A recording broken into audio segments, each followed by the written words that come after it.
When I won first place in school, I looked for my parents in the audience, but they never showed, and later I saw them posting about my stepbrother's minor achievement instead, and that was the day I stopped expecting their love. I need to tell someone what I did. What I destroyed. Maybe writing this will help someone else avoid the mistake that cost me everything. When I won first place at the regional science fair in 8th grade, I searched every face in that auditorium. Mom and Dad had promised they'd be there. Wouldn't miss it for the world, Dad said while scrolling through his phone. But as I held that trophy, the only empty seats I could find were the ones I'd saved for them. Later that night, scrolling through Facebook, I saw it. A post from Mom with Stepbrother Jake receiving a participation ribbon at his soccer practice. So proud of our champion.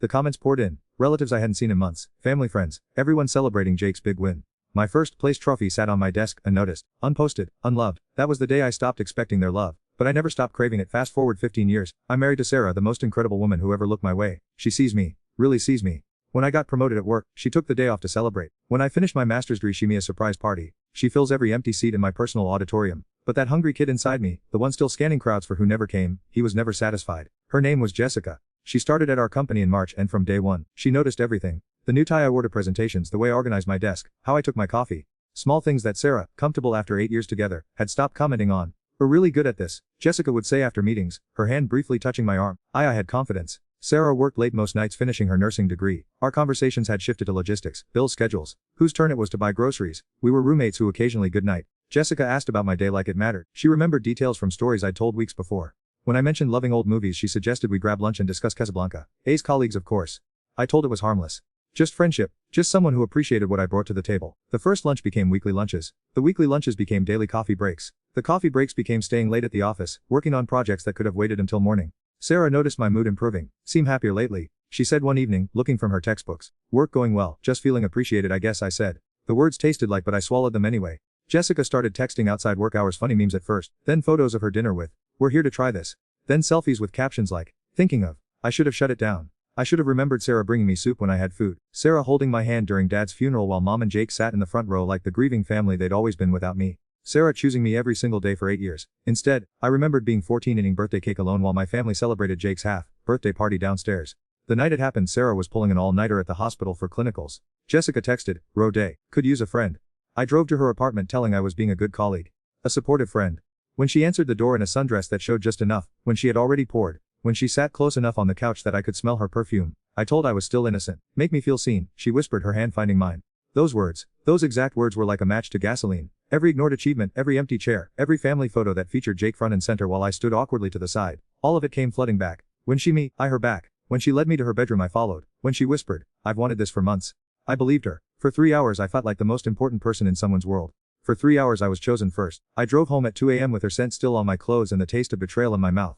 Sarah was asleep, her nursing book scattered across the bed, her phone plugged in beside a framed photo of us from our engagement party. I stood in our bathroom, looking in the mirror, and finally understood what I'd done. I hadn't just cheated on Sarah. I destroyed the one person who had ever made me feel worthy of love. But I told it was just once. A mistake, something I could bury and forget. Jessica had other plans. The next morning at work, she smiled at me like we shared the most beautiful secret. She found excuses to stop by my desk. She suggested, working late, again soon. She made it clear that last night wasn't an ending, it was a beginning. And because I'm weak, because that abandoned kid inside me was finally getting the attention he'd always craved, I didn't say no. 3 weeks later, Sarah found Jessica's earring under our couch. "Whose is this?" she asked, holding the small silver hoop like evidence in a trial. I could have lied. Could have said it belonged to her sister who'd visited last month.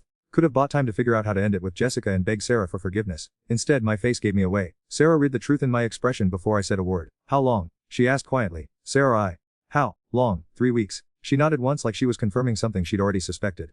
Then she walked to our bedroom and started packing a bag. "Please," I said, following her. "We can work through this." It didn't mean anything. She stopped packing and looked at me. Really looked at me. If it didn't mean anything, then away 8 years for nothing. If it did mean something, then everything between us was a lie. Either way, I deserve better than someone who thinks I'm disposable. She was right. She deserved better than someone who would trade a lifetime of genuine love for a few weeks of hollow validation. Sarah moved in with her sister that night. Within a week, she'd changed her phone number. Within a month, she'd returned my engagement ring by mail with no note attached. I tried calling her parents, her friends, anyone who might convince her to hear me out. They all said the same thing. She asked us not to talk to. Jessica lost interest the moment I became available. "This is getting too complicated," she said when I suggested we try dating for real. "I think we should keep things professional." Within 6 months, she was engaged to someone else. Someone who could give her the thrill of the forbidden without the mess of actually leaving his wife. I sit in my empty apartment now, surrounded by all the things Sarah left behind. Her coffee mug in the sink. Her bookmark still holding her place in a romance novel she'll never finish here. The indent in the pillow where she used to sleep. I finally got what I thought I wanted. I was chosen first, desired, pursued. But I traded the woman who chose me every day for someone who chose me only when it was convenient. The worst part isn't the loneliness. It's knowing that somewhere out there, Sarah is building it with someone who won't take her love for granted, someone who won't mistake her quiet devotion for indifference. Someone who understands that being chosen consistently is worth more than being chosen dramatically. I destroyed the only person who ever looked at me the way I'd wish my parents would. I thought losing Sarah was rock bottom.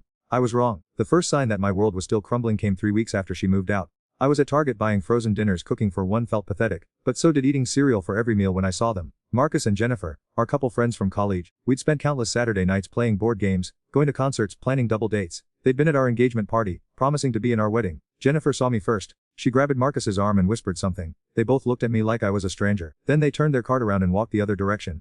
That's when it hit me. Sarah hadn't just left. She'd taken our entire social circle with her. The group chat that used to buzz with weekend plans went silent. Birthday party invitations stopped coming. Our mutual friends made their choice, and it wasn't me. I couldn't blame them. Sarah was the one who remembered everyone's birthdays, who brought homemade cookies to gatherings, who checked in when people were going through rough times. I was just her plus one who showed and ate their food. Work became my refuge until it became my prison. Jessica's engagement announcement hit the company newsletter 2 months after Sarah left. Jessica Martinez is thrilled to announce her engagement to longtime boyfriend David Chen. The photo showed her beaming in a white dress, holding a ring that probably cost more than my car. I stared at that picture for 10 minutes. This woman had destroyed my and was already moving on to her happily ever after. Congratulations, I said when I saw her in the break room the next day. Thanks, she replied without looking from her coffee. David's been planning this for months. The word came out sharper than I intended. She finally met my eyes. Look, what happened between us was a mistake. I was going through a rough patch with David, and we're convenient. I never meant for it to become such a big thing. Convenient. 8 years of my with Sarah reduced to convenience. Girlfriend seemed nice, Jessica continued, stirring her coffee. I'm sure she's better off now. That's when I realized Jessica wasn't a temptress who'd seduced me away from my happy relationship. She was just someone who'd used my desperation for attention to work through her own relationship problems. I'd been a rebound that lasted 3 weeks. The humiliation was suffocating. My performance at work started slipping. I'd catch staring out the window instead of focusing on reports. I'd forget about meetings. I started calling in sick when I wasn't, just to avoid seeing Jessica planning her perfect wedding while I fell apart. My boss, Mr. Peterson, called me into his office on a Thursday afternoon. Everything okay at home, Mike? Work quality has been inconsistent lately. I wanted to tell him everything. How I'd thrown away my future for someone who saw me as convenient. How I couldn't sleep in my own bed because it still smelled like Sarah's shampoo. How I'd started eating lunch alone in my car because the cafeteria reminded me of all those conversations with Jessica. Just going through some personal stuff. I'll get it together. Take care of whatever need to take care of, he said. But I need the Mike who earned his promotion back, soon. That weekend I drove past our old coffee shop. Through the window I saw Sarah sitting at our usual table. She was laughing at something someone across from her was saying. Someone male. Someone who wasn't me. He had kind eyes and an easy smile. He was leaning in when she talked, actually listening. When she laughed, he looked at her like she was the most interesting person in the room. He was everything I should have been. I sat in my car across the street, watching the woman I'd loved for 8 years fall for someone new. Someone better. Someone who wouldn't take her for granted. She looked happy. Genuinely, radiantly happy. Happier than I'd seen her in months before our relationship ended. That's when the full weight of what I'd lost hit me. It wasn't just Sarah the girlfriend, the fiancée, the woman who shared my bed. It was Sarah the best friend who'd laugh at my jokes.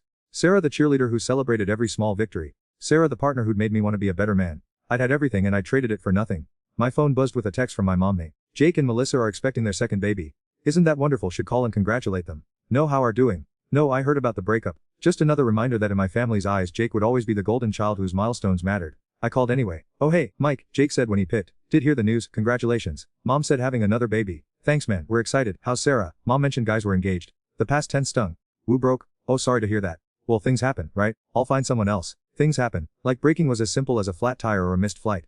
Not the complete destruction of everything I'd built with the most important person in my world. Yeah, I said, things happen. After I hung, I realized Jake didn't even know Sarah's name. In 5 years of family gatherings he'd never bothered to learn it. She was just Mike's girlfriend to them. But she'd known all their names, their birthdays, their kids' school achievements. She'd sent Christmas cards and remembered anniversaries. She tried so hard to be part of a family that barely acknowledged I existed. I started seeing Sarah everywhere. At the grocery store buying vegetables while I bought frozen pizza. At the gas station driving past while I pumped gas with shaking hands. At the mall shopping for what looked like a first date outfit while I bought new work shirts because I'd stopped doing laundry regularly. Each sighting was a twist. Each glimpse of her moving forward felt like confirmation that I was standing still. My apartment became a shrine to my failures. Sarah's coffee mug still in the sink. Her spare phone charger by the bed. The engagement ring I couldn't return because she'd already given it back. All evidence of I'd destroyed with my own hands. I started drinking. Not enough to be worried about, just enough to sleep. Just enough to stop replaying that night with Jessica. Just enough to forget the look on Sarah's face when she found that earring. But doesn't erase memories. It just makes them blurrier and more painful. One night 3 months after Sarah left, I found standing outside her sister's apartment building. I'm not sure how I got there. I just needed to see her. To apologize properly. To explain that Jessica meant nothing and beg for another chance. I stood there for 2 hours working the courage to knock. Finally around midnight, I pressed the buzzer for apartment 3B. Who is it? Sarah's voice through the intercom made my heart stop. Smike, please just 5 minutes. I need to tell. The line went dead. I pressed the buzzer again, and again. Sarah, please. I know I don't deserve it, but, a man's voice came through the speaker. Deep, calm, protective. She asked to leave. Need to go. The new guy. The one from the coffee shop. Already there at midnight, already protecting her from me. I drove home in a haze of shame and rage and grief. When I got to my apartment, I punched a hole in the bathroom wall. My knuckles bled, but the pain felt good. It felt like something I deserved. The next morning, I woke to 17 missed calls from my building manager. A neighbor had reported disturbing noises and possible domestic violence. When I explained I lived alone, he looked at me with a mixture of pity and concern that made me want to disappear. Maybe should talk to someone, he suggested gently. But who was there to talk to? I'd lost my fianculaires, my family had never cared, and my coworkers saw me as the guy who couldn't keep his personal together. I was completely, utterly alone. And for the first time since this all started, I understood that this wasn't just about losing Sarah. This was about finally getting what I'd always feared. I deserved nothing. I lost my job today. Mr. Peterson called me into his office this morning with HR present. 3 months of missed deadlines, forgotten meetings, and what they called concerning behavior in the workplace had finally caught with me. We're willing to provide a positive reference if resigned voluntarily, Peterson said, sliding a folder across his desk. Otherwise, this becomes a termination for cause. I signed the papers without reading them. Jessica watched from her desk as I packed my things, her expression unreadable. On her computer screen I could see wedding planning websites. She was getting everything she wanted. I was losing everything I had left. The drive home felt like a funeral procession. Without work I had nowhere to go, nothing to do, no reason to shower or get dressed or pretend I was functioning. My savings would last maybe 3 months. The apartment lease ran for another 8. I'd have to break it, pay the penalties, find somewhere cheaper, somewhere that matched what my had become. I called my mom to tell her I'd lost my job. Maybe for once she'd offer some support, some words of encouragement. Oh no, she said, but I could hear her scrolling through her phone while we talked. Well, Jakey's company is hiring. Maybe should call him. Always Jake. Even my unemployment became an opportunity to praise her perfect steps, and I don't think that would work out, I said. Why not? Can't be picky when unemployed, Michael. Jake's doing so well there. Just got another promotion actually. Melissa posted about it on Facebook. Such a go-getter. I hung before she could finish the sentence. That night I found scrolling through Sarah's social media again. I'd blocked and unblocked her accounts dozens of times, unable to stop from checking for updates. There it was, a new photo. Sarah in a yellow sundress laughing at something off camera. The caption read, 6 months of happiness with this one. With a heart emoji. 6 months. She'd started dating him a month after leaving me. While I was still finding her hair ties around the apartment and wearing her old shirts to bed, she was already building something new. The comments were what destroyed me. Look radiant. So happy, found someone who appreciates. He's a keeper. Anyone who makes smile like this deserve all the happiness in the world. Our mutual friends, the ones who'd ghosted me completely, were celebrating her new relationship. They were happy she'd escaped me. I wasn't the victim of a terrible breakup. I was the terrible thing she'd broken with. Then I saw a comment from her sister. Can't wait for the double date next weekend. Dave and I love out with 2 double dates. The Sarah and I used to have, she was now sharing with someone else. Someone her family approved of. Someone who probably remembered to ask about her nursing school finals and noticed when she got her hair. My phone across the room. The screen cracked, spider webbing from corner like my entire. 3 weeks later I was at my lowest point. No job, dwindling savings, living on cereal and canned soup, avoiding phone calls from creditors. I'd applied to 37 jobs and heard back from none. That's when I got the text from an unknown number. Is this Mike Peterson? I almost didn't respond, but desperation makes do things. Yes, this is David Chen, Jessica's fiancé. We need to talk. My turn to ice. What could he possibly want? Had Jessica told him about our affair? Was he calling to me to gloat? Meet me at Murphy's bar on 5th Street. Tonight, 7 p.m. I should have ignored it, should have blocked the number and pretended it never happened. But I couldn't let it go. I needed to know what he knew. David was already there when I arrived, sitting in a corner booth with 2 beers on the table. He was exactly what I'd expected. Tall, confident, successful looking, everything Jessica deserved and everything I wasn't. Sit, he said without pleasantries. I sat. Jessica told me about, he said, taking a sip of his, about what happened while we're broken. Look, I didn't know existed. I started, but he held a hand. She told me everything. How she used to make me jealous. How she led on when having problems at home. How she destroyed relationship for sport. I stared at him. What? Did really think we're special? That she chose. He laughed, but there was no humor in it. We're a prop in our relationship drama. A way for her to prove she could get anyone she wanted. The words hit me like physical blows. I don't understand. Jessica collects wounded men, David continued. Guys going through divorces, breakups, family problems. She feeds off their desperation for attention, makes them think they're soulmates. Then when she's bored or when I come crawling back, she discards them, relying, how quickly did she lose interest once we're available? How fast did she get engaged to me after ruining? I couldn't answer because he was right. Want to know the really sick part? David leaned forward. She showed me pictures of girlfriend. Sarah, right? Beautiful woman. Jessica said she felt bad about breaking such a happy couple, but it was just too easy. We're so desperate to feel wanted. The room started spinning. Why are telling me this? Because I'm calling off the wedding, he said simply. I finally realized what kind of person I've been enabling, what kind of person I become by taking her back every time. He stood, left money on the table for both beers. I thought deserved to know the truth. What she did to Sarah, it's all part of her game. The difference is I can still walk away. After he left, I sat in that booth for 3 hours, drinking after until the bartender me off. Jessica hadn't wanted me. She'd wanted to prove she could take me. My entire relationship with her had been a performance, and I'd been the only one who didn't know it was. I destroyed 8 years with Sarah for a woman who saw me as entertainment. The next morning, hungover and broken, I found an eviction notice taped to my door. I'd forgotten to pay rent for 2 months. I had 30 days to vacate. I called Sarah's number, knowing it would go straight to voicemail. Knowing she'd changed it anyway. The number have dialed is no longer in service. She'd erased me completely. I drove to the coffee shop one last time. Through the window I saw Sarah at our old table. She was reading a book, completely absorbed, a small smile playing on her lips. Her new boyfriend brought her a lad in the top of her head before sitting down across from her. She looked at him with pure adoration. The same way she used to look at me, before I taught her I wasn't worth it. They were planning something. Pointing at pages in what looked like a travel brochure. A vacation, maybe more. Maybe everything I'd thrown away. I sat in my car watching that I could hide through a window I'd forever locked out of. A year later, I'm writing this from a studio apartment across town. I found a job in data entry that pays half what I used to make. I work alone, eat lunch alone, go home alone. Most weekends I don't speak to another human being. I heard through the grapevine that Sarah got engaged 6 months ago. The same month Jessica's wedding to David was supposed to happen before he called it off. Sarah's probably planning her wedding now, choosing flowers and venues and a dress that some other man will get to see her wear. Some other man who understood that being chosen consistently is infinitely more valuable than being chosen dramatically. I see my therapist every Tuesday. She says I'm making progress, that I'm learning to value beyond external validation. But progress feels meaningless when I've already lost everything that mattered. My parents sent a Christmas card this year. No personal note, just their signatures and a photo of Jake's family skiing in Colorado. In the picture, Jake's kids are wearing matching sweaters and laughing. The perfect family my parents always wanted. The one I was never really part of. I kept the card anyway. Some habits hard. Sometimes I wonder what would have happened if I'd stayed home that night Jessica texted. If I'd chosen Sarah's love over Jessica's attention. If I'd remembered that the person who shows for every day is worth more than the person who makes feel special for a few hours.